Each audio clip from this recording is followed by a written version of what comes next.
Welcome to True Crime Scene Crafts, the show where we tell you a true crime story while we craft a diorama of the crime scene. So in this video we're going to talk about Natalie Wood's death. That may not have actually been a crime, but there's enough sketchy details around that night that a lot of people have questioned what happened. So let's just get on into it. So at 8 a.m. on November 29th, 1981, the body of actress Natalie Wood was recovered off the coast of Santa Catalina Island. Her cause of death was initially ruled to be accidental drowning and hypothermia. 30 years later, in November of 2011, the Los Angeles County Sheriff's Department reopened the case, changing her official cause of death to drowning and other undetermined factors. So why the change in the case so many years later? Well, let's go over the events of November 28, 1981 and see what evidence has changed. So Natalie and her husband, Robert Wagner, along with her co-star Christopher Walken, took Wagner's yacht Splendor for Thanksgiving weekend at Catalina Island. The Splendor was captained by a man named Dennis Davern. So the four had gone to dinner at Doug's Harbor Reef restaurant on the island a few hours before she disappeared. During the initial investigation, staff recalled that they were drinking heavily, having several bottles of champagne, that Wood's behavior was volatile, and that she was flirting with Walken. The restaurant manager, Don Whitting, warned the harbor master to keep an eye out for their safety as they headed back to the Splendor in their dinghy about 10:30 that night.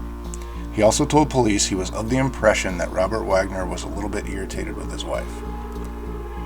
So the night of the 28th, after returning to the Splendor, is where things start to get sketchy.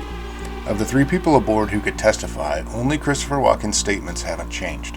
He still claims that they drank for a while after returning to the Splendor, and then he went to bed and didn't hear anything else that night, only finding out about Wood's disappearance in the morning. Wagner initially denied claims that he and Wood had gotten into an argument.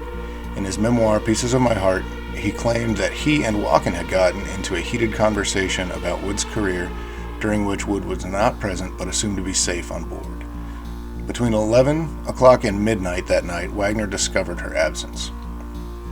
So Davern maintained that Wood and Wagner had gotten into an argument that night, but changed his initially stated opinion. His initial statement in 1981 was that he did not believe Wagner was involved in Wood's death.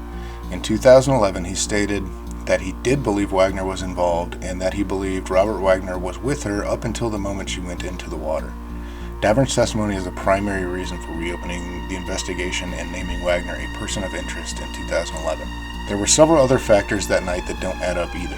After Wood was discovered missing along with the dinghy at either 11:05 or midnight, authorities weren't called until 1:30 a.m. and the Coast Guard wasn't called until 3:30. So why did it take 4 hours? Additionally, the coroner's report was changed to add the fact that the several bruises on her body and scratches on her neck and head could have been caused before her drowning and may possibly be the result of assault. Wagner also maintains that Wood was likely trying to tie up the dinghy to stop it from making noise when she slipped and fell in. However, her body was found 200 yards away from the dinghy, which was found a mile away from the Splendor. So while it was raining that night, it seems unlikely that both Wood and the dinghy would be found so close together a mile away from the yacht.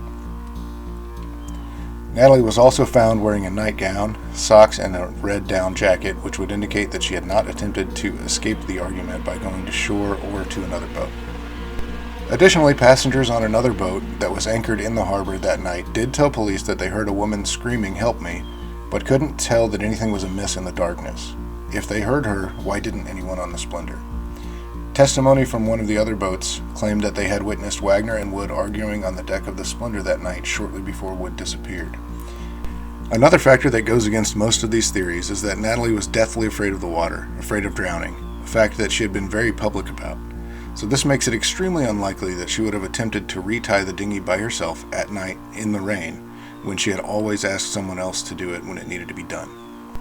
So I'm not sure if anyone will ever really know what happened to Natalie that night, but it was certainly a tragedy. Thank you so much for watching, and make sure to hit that subscribe button so you don't miss out on the next story, and we'll see you next time.